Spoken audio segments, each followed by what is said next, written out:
Good evening, everybody. I'm Pierre Roberge, the Daily Trader. It is September 28th, and we are going to take a look at Palantir stock from a technical analysis perspective. My goal in doing these videos is to help you understand how you can use technical analysis to make better trading and investing decisions. But I am not a financial advisor, so please do your own research and make your own decisions. Okay, Palantir. So Palantir closed down $2.13. That's 7.75%. Not insignificant. We closed at 25.34. Post-market, we are down 11 cents at 25.23. We have a big red candle here, and we had this nice support here. This was the slope of the move, so the move was pretty consistent, and now we just broke outside of that move in a big way. I've talked yesterday about an M pattern like this. And when you have an M pattern, you need to look at the base of the M, and this is what is telling you that if you are crossing the base of the M to the downside, then all hell is breaking loose. It's not completely true. It means that you are just going down. We have a big red candle, and this red candle, the top of the candle is close to this support that we had that has now become a resistance. And now we are getting very close to 25. Has been a support resistance since August 12th. It seems like we are going to maybe sit down on that 25.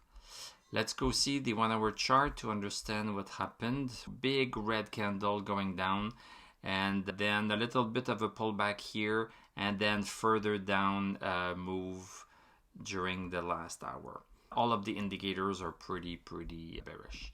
Let's go back to the daily chart. Let's look at our indicators also on this chart. Stochastic at 8, so super low stochastic. Because of this low stochastic, I am concerned about this $25 support. Are we going to hold that $25 support? I'm not sure, because stochastic of 8 is pretty low. So I would not be surprised if we go back down to this support right here. So maybe 24.40. This is not out of the realm of possibilities, and I would even say 23.74. I would not be surprised also. Because of the stochastic again, stochastic is extremely low.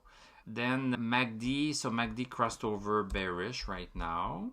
This is what is happening. So we have a thumb down here. And in terms of DMI, oh yeah, so DMI crossed over bearish at the same time. Wow. Sorry, this should be red, and DMI should also be red. So it was tough day for Palantir. Palantir is a volatile stock. So this means that when you have a profit, you can take the profit, or you can just stay in for the long term. Those are the two ways that you can play this. Or when the stock is getting close to a resistance. So this was a resistance the first time at 29. The second time, then you can take some profit, or you can buy a put if you want to cover yourself a little bit or compensate for the stock going down. You can also sell some covered calls at $29. That would have been a nice a nice way to compensate for what has been happening in the stock. Let's look at where this drop will stop. Will it stop at 25? Maybe not. Will it stop right here? The chances are higher. Will it stop at 23.74? I think that for the short term, that's the lowest point. But who am I to say? I'm not trying to predict. I'm just trying to look at the probabilities. Everything is possible, but not everything is probable. So let's just concentrate on what is probable. Thank you very much for watching. Thank you for subscribing, liking, commenting. You can become a YouTube member of this channel. You can also click on my TradingView affiliate link. I'm going to wish you a great evening. We are going to talk tomorrow, and I'm going to tell you à la prochaine.